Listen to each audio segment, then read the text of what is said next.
Hello everybody and welcome back to the Fortress of Solitude. Today we're going to be checking out a Suicide Squad Dream Team issue 3 by Nicole Maines, Eddie Barrows and Jose Luis. Everything gets blown apart this issue as Dreamer is now the Suicide Squad's next target, having gone rogue from the squad, and in return Waller outed Parthas, the alien colony that Nia was protecting. Clock King has become the new leader of the squad in Dreamer's absence and wants to bring Dreamer in alive for Waller, since her considerable skills could still be of use to the woman. Clock King has been kind of like the secret MVP for this book for me, and I like the more serious tone Nicole is giving with this character who is, let's face it, a bit goofy. He's a bit goofy looking. He has glasses that have the arms of a clock on it. It's very goofy design, but I like how serious they're making the character, and he seems he's going to be a big part of Absolute Power, or at least like involved somehow, since he's going to be Waller's right-hand man more or less. The team meanwhile very much don't want to do Waller's dirty work, and she's well aware, having taken over the presidential palace in Gamora, where she's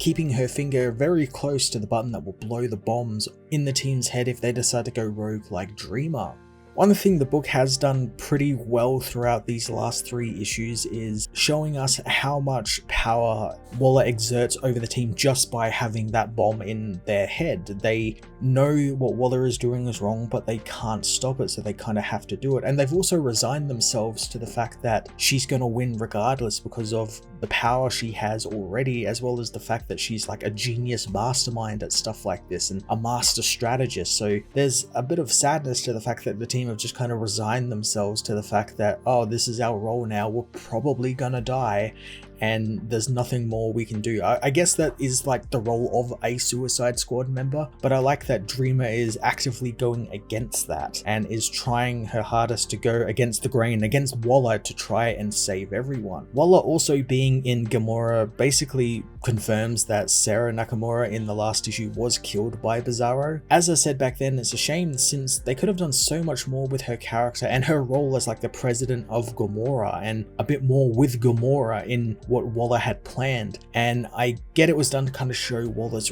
ruthlessness, but we already have so much of that we didn't need that one more thing. Deadeye also gets a little bit more to do this issue as well, and it's mainly just kind of talking with his aunt, because obviously Amanda and him are related, and I really love the antagonistic nature he has towards his aunt, knowing full well that she isn't sleeping very well and it's beginning to cause things to become slightly undone around her, hence why she wants Dreamer dealt with fast so she can finally get some sleep without worrying about a dream-walking vigilante getting into her head. Deadeye and Waller's dynamic is interesting since it's no one side that is trying to convince the other to come with them. Like, Deadeye isn't trying to convince Waller to be a good guy in this and kind of make the right decision, and Waller isn't trying to make Deadeye evil. And I like that they're not even bothering with that story. They just both know each other and what they stand for, and it's just these two family members kind of being petty and making snipes at each other, and instead of it just being from across the dinner table at the holidays, it's during like a big life or death, mission, a suicide mission.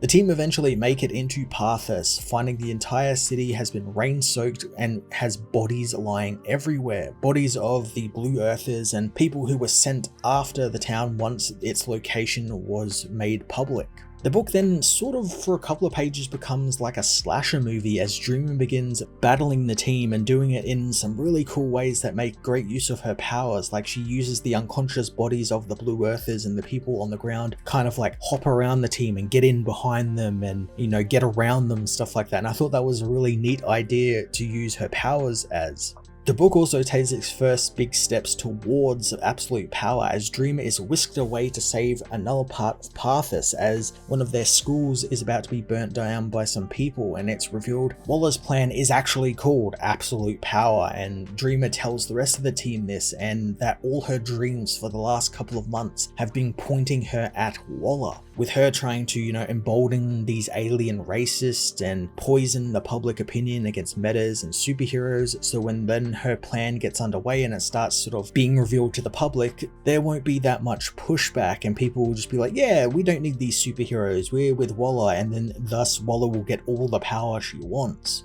This has to be the most concise take on Waller's plan so far, since everywhere else where Waller has been involved in, or we get a little bit of Waller's plan, there's always like some other caveat, like the stuff over in Green Arrow where, you know, Oliver is now sort of working for her, and then you got the stuff in the House of Brainiac where it's tied in with the Council of Light and all the Brainiacs. It's all the stuff that's going to be in the tie-ins for Absolute Power, but I like here that that's kind of all stripped away and we just kind of get, you know, what the simplest terms are. She wants power, she wants absolute power. It's no frills, no nonsense, and I really appreciate Nicole and her team for doing that. Going through all of this with the team also makes Dreamer realize that she will need to leave her home to burn in order to stop Waller, and it's a great tie-in to the first issue where Harley and even Waller tells Dreamer that you can't save everyone, so Dreamer decides that she has to allow herself to get captured in order to go and defeat Waller so that she can save the many, but it is at the expense of the few. Now we have actually seen what happens after this issue as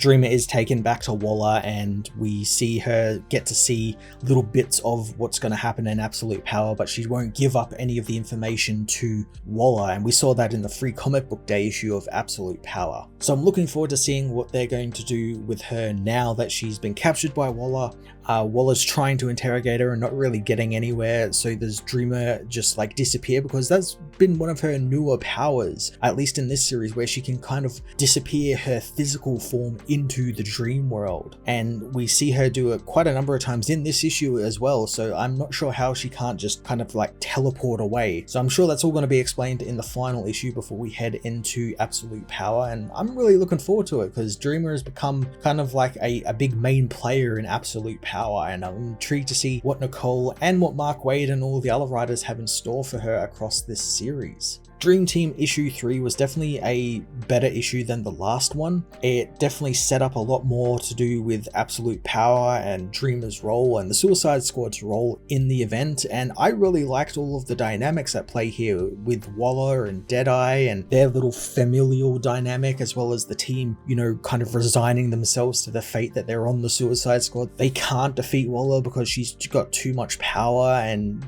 you can't defeat someone like her because she'll have plan on plan on plans. It's really cool stuff that's happening with these characters, and I'm looking forward to seeing what Nicole Maines and what a bunch of other writers will do with these characters as the book comes to an end in the next issue, and then we're straight on into Absolute Power in June. I am going to give this issue an 8 out of 10.